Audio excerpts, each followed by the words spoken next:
Magandang umaga sa inyo mga ka-agri. Nandito tayo ngayon sa Concepcion, Tarlac. Sa isang kalamansian na isa natin subscriber. At ito, meron nga sila ditong 1 hektarya na kalamansian. At 5 months old na daw po ito. Excel size po yung tinanim nila. At inabutan natin sila ngayon dito. Nagpapatubig. Yan o.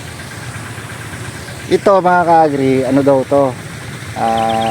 Nagpa-consult sila sa atin kasi nga mga ka-agri, nakaka-encounter sila ng mga sakit sa kalamansi nila, yung mga insekto, hindi nila alam kung paano gamutin. May mga nagsasuggest sa kanila, mga iba-iba, kaya hindi nila alam kung ano susundin nila, kaya lumapit na sila sa atin para magpa-konsulta at magabayan natin sila sa pagpapalaki ng kalamansian nila. At ito nga, napansin ko nga dito na hindi po masyadong healthy yung mga dahon niya kasi meron po itong insekto mga ka-agri na sumisip-sip sa mga dahon, sanga, at sinasabayan na nga ito ng pungus. Ilang pungus lang ito kasi hindi naman ganun kalamig ngayon, pero kasi gawa ng pungus yung ibang sakit na to sa dahon. Kasi mga ka-agri, ito ang panahon natin ngayon, iinit, lalamig, kaya po ganun yung nangyari. Umaatake yung mga hanip kasi pagka ganitong patagaraw, hanip talaga number 1 kalaban ng mga kalamansi, tsaka iba pang mga gulay mga ka-agri.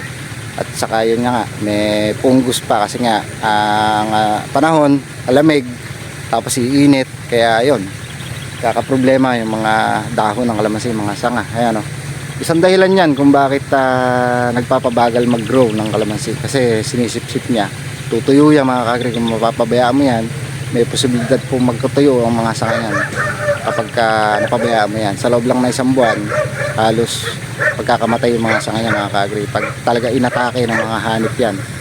Yan mga ka-agri, ang daming may mga tama, pero gagamutin natin yan, pabeberdihin natin ulit yan, papakinisin ulit natin yan sa mga tulong natin sa kanila mga ka-agri.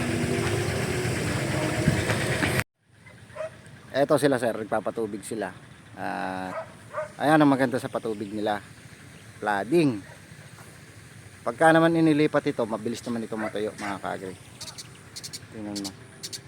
Yun, naharangan nila doon para umangat yung tubig, para makasip-sip ng magandang tubig yung lupa ng kalamansi, para matagal lang hold ng basa. Nakita nyo naman, parang irrigation talaga, parang patubig sa bukid kasi napakalakas ng patubig nila ka-agri. Ayun, no? Mamaya pupuntahan natin yan. Ito ang kagandahan ka-agri sa isang kalamansi farmer na may maayos na water source. Ayan ka-agri, oh, lakas ng tubig nila. Oh. Patubig po ito sa kalamansi nila. Tignan natin yung patubig nila sir. Electric water pump mga ka-agri. Ayan o. Ka-agri, ito, Lucky Pro na D4. Ayan o. Ganda ka-agri, D4 po na Lucky Pro. Malakas yan, Lucky Pro mga ka-agri, D4. Nakita nyo naman yung tubig, napakalakas.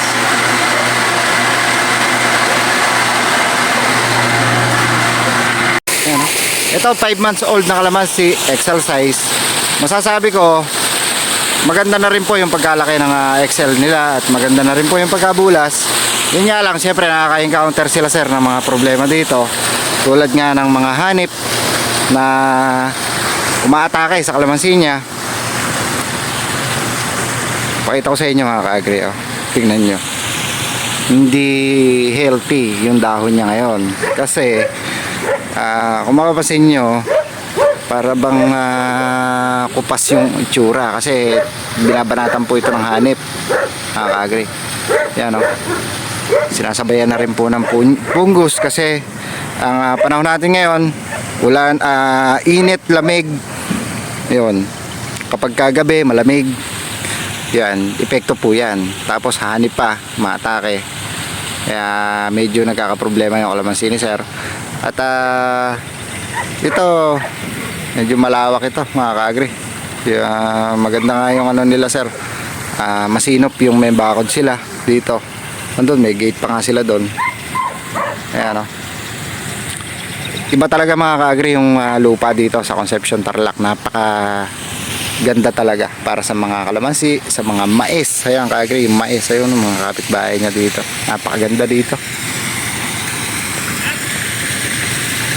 Ito, pinatatanggal na natin muna uli kay sir yung mga bunga na to na mga nakasabit. Kasi nga, bata pa naman yung kalamansi. Siguro mga hanggang 2 buwan silang magtanggal dito, pwede na yan. Para naman na makabulas-bulas pa. Pero ito, pagdating ng 7 months, pwede nang ditanggalin yung bunga na to. At medyo maano naman, malalaki naman na kahit papano. Maganda rin kasi yung alaga nila. Maganda yung lupa.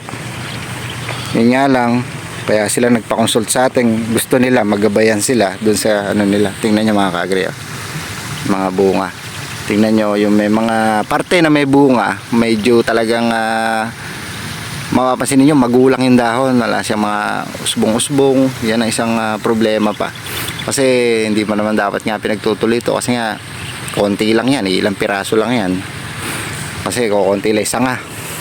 Kung mapapansin nyo, ito pa isa. Oh. Yan, oh.